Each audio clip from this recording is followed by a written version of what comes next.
बताता हूँ, ये दोनों इतने ख़तरनाक हैं। पहले तो मैं हैरान हूँ कि आपने ये नाम कहाँ से सीख लिए हुए हैं।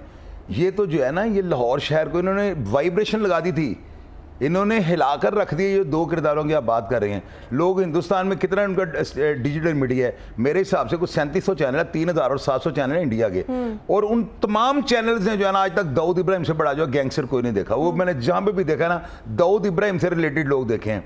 और ये जो दो अफराद, मदर तिब्बी और रईस, इसका नाम ले रहे हैं अरशद मीन चौधरी का, ये दोनों दाऊद इब्राहिम से भी खतरनाक थे। अच्छा, इसकी ये वजह क्या करते थे? इनका काम क्या था? इनका काम ये था, जो मदर तिब्बी था ना, इसका बिजनेस क्या था, ये यानी अंदर जेल के अंदर जब इसके साथ मुलाकात होनी तो इसने ये बताना कि जी मैं एक बड़ा जायज़ कारोबार करता था, मुझे जी राना सरवत ने एक जायज़ काम पे लगाया। मैंने कहा वो काम क्या था?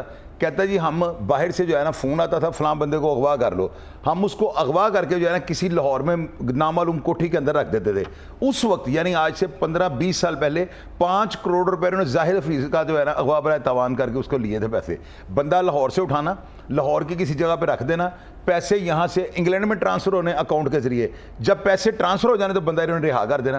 तो इनकी नज़र में ये जायज़ कारोबार था, अगवा बराए तवान। ये यानी कि वो कहता था कि राना सरवर साहब ने हमें जायज़ कारोबार पे लगाया। आप देखें कि उनकी सोच चेक करें कि बंदे को अगवा करके गवर्नमेंट एंटी स्टेट क्राइम है ये जो अगवा बराए तवान है, ये स्टेट से सीधा सीधा जगह टैक्स ले रहे हैं। और ये इस जुर्म को सजाए मौत का केस है ये। और ये मदर तिब्बी जो था, इसके ज़हन में ये था कि जायज़ कारोबार हमने जो है राना सरवत इस कारोबार पे लगाया हुआ था। तो इन लोगों की क्या सोच? राना सरवत कौन था? राना सरवत इनका पीछे हैंडलर था।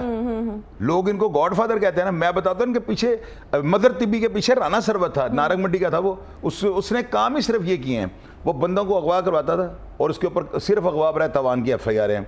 वो अरबपति आदमी था। वो आज से यानी 1982, 83, 84, 85, 88 तक वो जो है ना, बंदे ने करोड़ों रुपए लोगों को अगवा करके, जाहिद सेठी को उन्होंने अगवा किया, पम रेस्टोरेंट का मालिक, जाहिद हफीज़ को उन्होंने अगवा किया। उसको कत्ल करने के बाद उसकी बॉडी जो थी उन्होंने मरगला की पहाड़ियों में उन्होंने फेंक दी थी।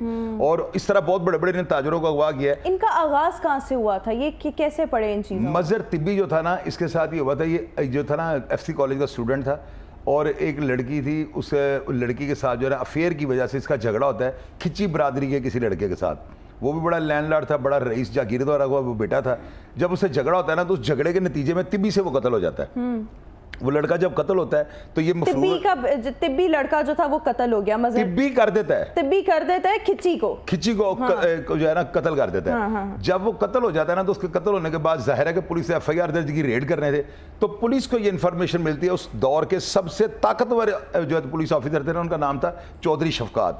वो इचरे में जो थे DSP लगे हुए थे उस टाइम पे, यानी 1989 या 90 के दौर में। चौधरी फिरोज साहब इंस्पेक्टर जो थे ना, वो वहाँ पर SHO लगे हुए थे। कल्बे अब्बास जग्गा एक मेरा दोस्त था, ASI था, वो चौधरी फिरोज साहब का बेटा था और इचरे थाने में वो तैनात था। चौधरी शफकात साहब कहते हैं कि रेड करो, इसको पकड़ो।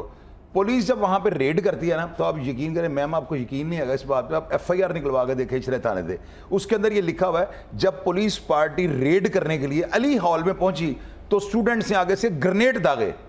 यानी कि इसका मतलब यह कि ग्रेनेड फेंके। लेकिन बाद में पता लगा था, जब इन्होंने फ्रांसी किया और सारी चीज़ों को इकट्ठा किया, तो पता लगा था वो क्रैकर बम थे, जो पेट्रोल बम होते हैं ना, जो शीशे की बोतल में पेट्रोल डाल के, वो जो साइकिल की गोली डाल के, तो आगे रुई लगा के उसको आग लगा के बड़ी तेजी से फेंकते हैं। तो जो ही वो जमीन पे गिरती है, वो फटती है, वो गोलियां जो होती हैं वो कारतूसों का काम करती हैं। तो उन्होंने क्रैकर मारे थे। उसके बाद पुलिस इसको रेड करने के लिए इसकी वालदा को ना जाके घर से उठा लेती है, मदर तिब्बी की।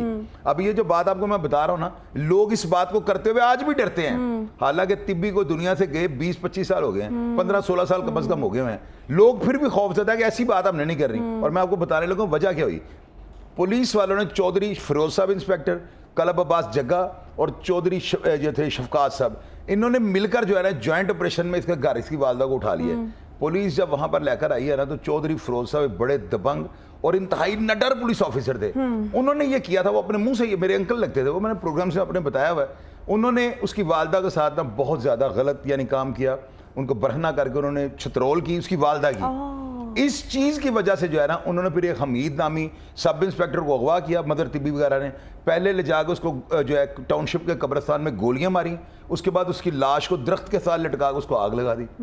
फिर आपको पता है, जब पुलिस वालों को आप on duty serving police officer को आप उठा के आग लगा के गोलियां मार दें, तो पुलिस आपके साथ क्या करेगी? फिर ये भाग जाते हैं। जब ये भाग जाते हैं ना, तो शहर के अंदर इनका सहम, इससे और टिमी सिकंदर थी, TV आर्टिस्ट, वो जो सिकंदर शाहीन है, उनकी बेटी है, अभी भी वो जिंदा है। और उसके साथ इसका मुआशरा चल पड़ा। उस चक्कर में फिर इसने समर टवाना को कत्ल किया, मदर तिब्बी ने।